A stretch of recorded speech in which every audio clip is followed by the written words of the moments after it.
Hello, and welcome to Media Access Pass, the show which spotlights behind the scenes entertainment and media professionals.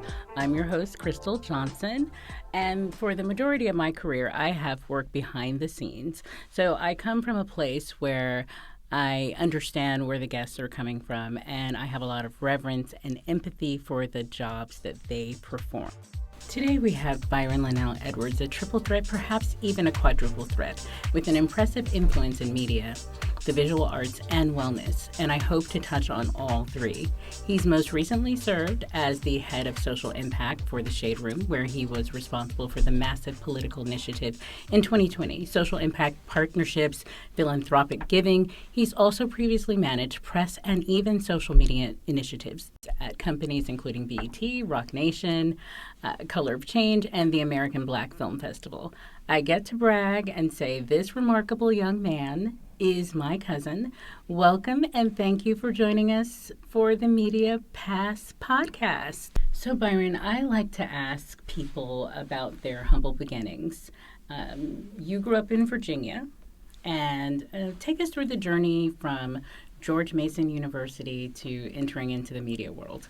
My journey in the media business started when I was actually in college. I started off as an intern at WPGC 95.5 in DC, so that was something I did as early as my sophomore year.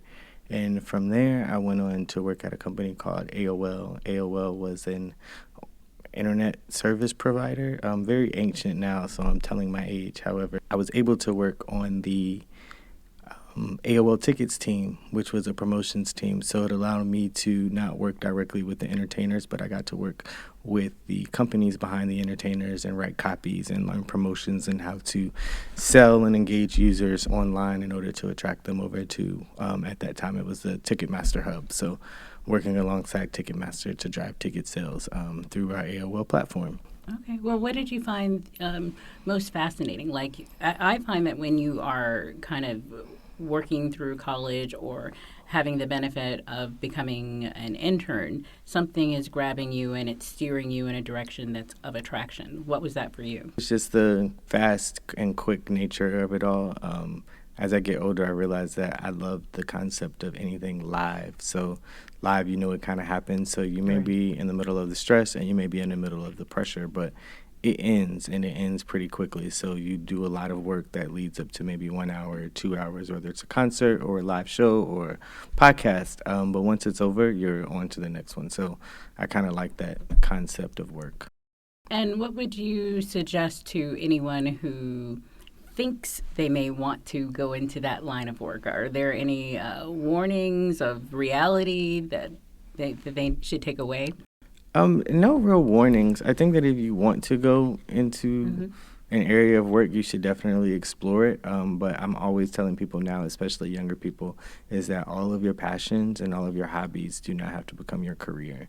So just because you like something doesn't mean that it's going to sustain you, or just because you like something doesn't mean that you should ruin it by making it your source of income, because once that happens, then it becomes a job, and then jobs bring stress, and then you may fall out of love with something that you really loved, all because it's called burnout, but all because you've burnt out, and it happens often to young adults. It's happening younger and younger now, where they're putting all of their passions into something like social media, and then we're seeing the crash out effects of how it plays out on your mental health. So just remember that certain things are passions, certain things are hobby, and then certain things are career. So if you want to explore it, I would never warn anybody against going into it, but I will tell them just to be cognizant of how much you're putting into it, and always remember that once you do it, it's a job. So the separation of work and play should always be present. Okay. Those are some incredibly wise words that you're sharing, and I hope that someone takes something from that. I have to take a moment for a brief connection with our sponsor, which is Color Stream Media,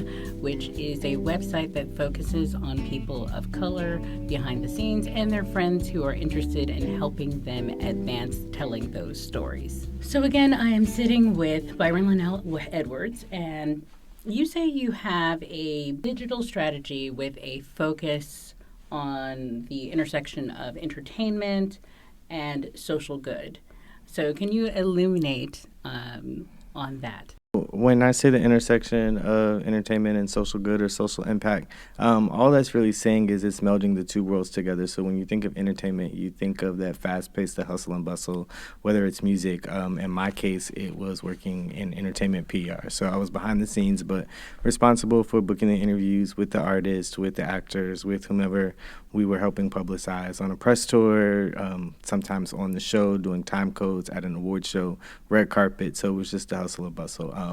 But when we think about the intersection and how that works with social impact, it may be a different lane. For me, it was narrative change. So I started off at Color of Change, and there's social impact, but I was on the Hollywood team. So we got to work with a lot of entertainers and celebrities and influencers, but how they can leverage their voice in entertainment for social good. So it may be hosting a dinner with some of their friends, but they're talking about the elections or they're talking about issues that mean something to them. But letting them know that there were campaigns out there that they could utilize their voice for. So if it's getting a celebrity or a social media influencer to talk about a social issue that means something to them, but that brings so much more attention to it because a celebrity mentioned it. So when I think of the intersection of entertainment and social impact, it's really about how we can meld the two worlds together, change some narratives, and start seeing social good within a television campaign or album release or just coming from the mouths of an entertainer to cause more exposure and bring more voice to that issue.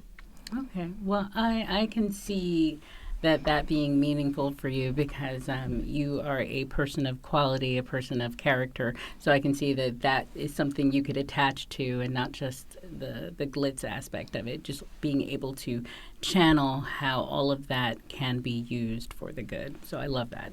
But you segued into moving into visual arts, doing artwork. And your work was even fairly recently, got the attention of a credit card company that's not the sponsor of the show, by the way. And can you tell us a little bit about that, how you entered that world? I think the evolution, I like to think of my career as a ladder. So sometimes those steps are going up. Sometimes they may not be going up, but you're not necessarily going down. But when I'm thinking of my career, once I got into social impact, I was really interested in seeing how being in entertainment was a good thing, but also the joy and doing good for others made me feel so much better. Most people don't know I started off my career as an education case manager with the Urban League of Westchester. So I started off in the social worker background as soon as I graduated college in White Plains, New York. Mm-hmm. So I was right in the middle of New York working with homeless youth, and that the intersection of social impact and entertainment really helped me get back to those roots. Then we hit a pandemic, so I was doing a lot of things with the elections, but also just doing a lot of things with doing good, but I was trying to say more and trying to express what I wanted to do, but could not get it out in any other way except art. Also, it was tapping into my mental health. So again, it was the pandemic. We were at home. I was working probably more so because I was working for a digital company that was online, and our traffic was growing. Everything was growing because people were consuming the internet and social media, particularly Instagram, much more. So there was that tie and duality between my mental health and then some of the things that I wanted to get out. And when I think about how you can use your voice for good, I started to think about how could I use some of the things that I wasn't comfortable saying out loud, but I could paint them. And one weekend I just started painting. It was something I had done as a kid, entered drawing competitions, but nothing that I took seriously up until the moment when I started to just draw just to kind of clear my mind, but also create these messages. It started off with messages about Black men and depression, and it was called the Blues Series.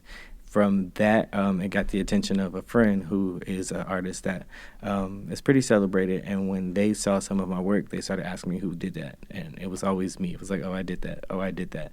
And they challenged me to do my first show, which was called The Minstrel Show. But with those 9 series, it was, again, me telling the story of entertainment in Hollywood and the vantage point of how I saw it, whether we were doing it for joy and whether we had evolved or were we still just kind of characters in American media. Thank you so much, Byron, for joining us. Remember, folks, you're invited to learn about amazing things that people are doing in the world of television and media behind the scenes. People of color are doing great things.